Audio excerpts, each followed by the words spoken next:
दोस्तों हमें से बहुत कोई सोचता है कि डेटा सेंटर जो है वो बस एक सिंगुलर यूनिट है, लेकिन डेटा सेंटर बना होता है बहुत सारे एलिमेंट से मिलके। और इस वीडियो में डेटा सेंटर को लेके ही बात होगी, और वो बात ऐसे होगी ताकि आप में से हर किसी को समझ में आ जाए कि डेटा सेंटर होता क्या है। इस वीडियो को शुरू करते हैं, लेकिन वीडियो शुरू करने से पहले ये बताइए कि आप कैसे हैं, और अगर आप इस चैनल पे पहली बार आए हैं तो इस चैनल को सब्सक्राइब कर लीजिए, साथ ही आप बेल आइकन को दबा लीजिए ताकि आप तक नोटिफिकेशन पहुंच सके सबसे पहले। नमस्ते दोस्तों, मेरा नाम है शुभम और आप देख रहे हैं टेकरी, और आपकी इजाजत के साथ आज की कथा प्रारंभ करता हूं। और दोस्तों मैं डेटा सेंटर की एनालॉजी जो है वो आपके पीसी से लूंगा ताकि आपको एक बेहतर तरीके से समझ में आ जाए। तो बात कर लेगा डेटा सेंटर की। ये आपका डेटा सेंटर है, और अगर आप यहाँ पे अपने पीसी की या फिर लैपटॉप की बात कर लें तो आपके लैपटॉप के अंदर लगा हुआ होता है सीपीयू, साथ में आपके लैपटॉप के अंदर लगा हुआ आता है हार्ड डिस्क, और साथ में अगर आपको इंटरनेट यूज करना है लैपटॉप के अंदर तो या तो आप अपने वाईफाई से कनेक्ट करते हैं या फिर आप यूज करते हैं लैन वायर। ठीक डेटा सेंटर में क्या होता है, डेटा सेंटर में आपको कंप्यूटेशनल अप्रोच करने के लिए, यानी कि जो भी पावरफुल एप्लीकेशंस को रन करना होता है उसके लिए चाहिए होता है सर्वर, और जो डेटा स्टोर होता है जैसे कि आपके पीसी में यहाँ पे स्टोर हो रहा था, यहाँ पे भी आपको स्टोरेज के लिए चाहिए होता है स्टोरेज डिस्क, और जिसका कि आपको मल्टीपल बैकअप्स बना हुआ रहता है। और जैसा कि आप यहाँ पे लैपटॉप कनेक्ट कर पा रहे थे इंटरनेट से, वैसे यहाँ पे भी नेटवर्किंग के लिए आपको कनेक्शन रहता है। और ये जो नेटवर्क होता है यह आपका इंटरकनेक्टेड होता है डेटा सेंटर से और डेटा सेंटर के बाहर की दुनिया से। इसका मतलब यह है कि डेटा सेंटर से जो बाहर अगर आप इंटरनेट यूज कर रहे हैं, आपको कोई डेटा फेच करना है डेटा सेंटर से, तो इसके लिए जरूरी है कि किसी भी कंपनी का डेटा सेंटर जो है वो जुड़ा हुआ रहे इंटरनेट की दुनिया से। और जाहिर सी बात है कि बड़ी बड़ी कंपनीज अपने डेटा को डेटा सेंटर के अंदर रखती है।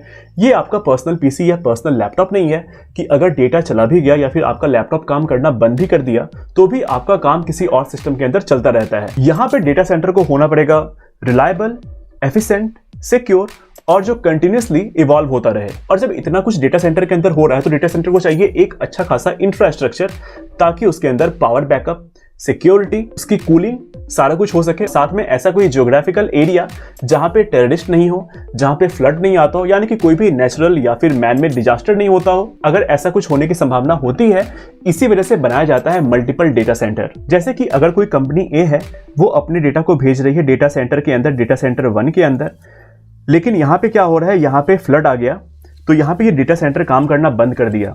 इसलिए डेटा सेंटर क्या करता है, जो भी ये कंपनी प्रोवाइड करवाती है या फिर अगर कंपनी का खुद का भी डेटा सेंटर रहता है, ये मल्टीपल डेटा सेंटर बनाते हैं। और ये जो डेटा सेंटर होता है ये इसका ही मिरर होता है। मतलब हर डेटा सेंटर अपने पहले डेटा सेंटर का मिरर होता है, यानी कि बिल्कुल वो हूबहू होता है। अगर कोई डेटा इसके अंदर लोड होता है तो वही डेटा आपका इसके अंदर भी जाएगा, वही डेटा आपका इसके अंदर भी जाएगा। और साथ में ये तीनों डेटा सेंटर जो है उन तीनों का लोकेशन भी जो है वो अलग अलग रहेगा, ताकि अगर किसी एक जगह पे कुछ होता है, अगर टेररिस्ट अटैक हो जाता है या फिर कहीं फ्लड आता है या फिर कुछ हो जाता है, किसी कंपनी का काम वहां पे रुके नहीं। अब बात आती है कि क्लाउड क्या होता है, क्लाउड और डेटा सेंटर में क्या डिफरेंस है जो आजकल चला हुआ है। तो क्लाउड सर्विसेज जो प्रोवाइड करती है उसके अंदर आपका आता है AWS यानी कि अमेजॉन वेब सर्विसेज, और साथ में आपका माइक्रोसॉफ्ट का एज्योर।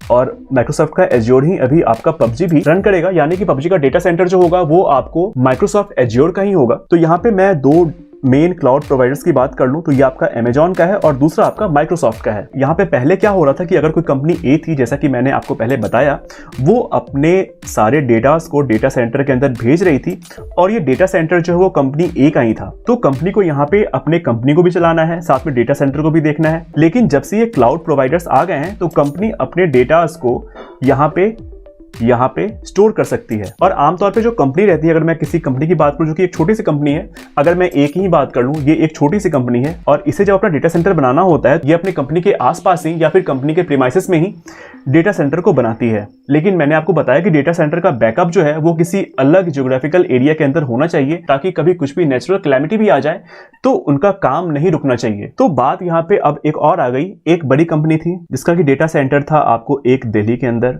एक था बॉम्बे के अंदर, मुंबई के अंदर। एक छोटी सी कंपनी बी थी जिसका डेटा सेंटर था उसके प्रीमाइसेस के अंदर ही, और एक और छोटी सी कंपनी जिसका कि डेटा सेंटर था उसके प्रीमाइसेस के अंदर ही, और साथ में उसने डेटास को क्लाउड पे भी डाल रखा था। अब अगर कुछ होता है, अगर देश के अंदर कुछ होता है, और ये तीनों कंपनी आप मान लीजिए कि दिल्ली की ही है, ये तीनों कंपनी दिल्ली के अंदर है, अगर यहाँ पे कुछ होता है इस कंपनी ए के अंदर, अगर यहाँ पे कुछ हो जाता है नेचुरल कैलेमिटी या फिर उस कंपनी के अंदर कुछ हो जाता है या फिर पावर बैकअप चली जाती है, तो भी इस कंपनी का काम चलता रहेगा। क्योंकि यहाँ पे आपका अगर दिल्ली वाला बंद होता है डेटा सेंटर तो यहाँ पे मुंबई से काम चलता रहेगा।